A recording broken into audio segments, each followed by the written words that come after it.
বেশকারীর কি মনে হলো, তিনি মা কালীর সোনার গয়না খুলে রেখে সারদা মায়ের গাঁথা মালা দিয়েই সাজিয়ে দিলেন মাকে। ঠাকুর সেদিন মায়ের মন্দিরে গিয়ে মায়ের রূপ দেখে আনন্দে বিভোর হয়ে বললেন, আহা, মায়ের কালো অঙ্গে কি সুন্দর মানিয়েছে, কে দিলে এই মালা? সারদা মালা গেঁথেছেন জেনে ঠাকুর খুব প্রসন্ন হয়ে বললেন, ডাক, তাকে ডেকে নিয়ে আয়।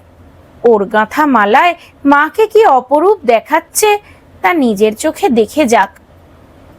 পরিচারিকা বৃন্দা ছুটে গিয়ে সারদাকে এই খুশির খবর দিল যে ঠাকুর তাকে ডাকছেন।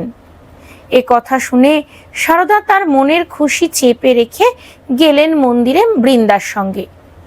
কিন্তু সামনে বলরাম বাবু আর সুরেন বাবুকে দেখে লজ্জায় মন্দিরে যাওয়ার পেছনের সিঁড়ির পথ ধরলেন, যা ঠাকুরের দৃষ্টি এড়ালো না। তিনি তৎক্ষণাৎ বলে উঠলেন, না না, ও কি করছো, সামনে দিয়ে এসো। দেখো, আজ তোমার মালায় মা কেমন জীবন্ত হয়ে উঠেছেন।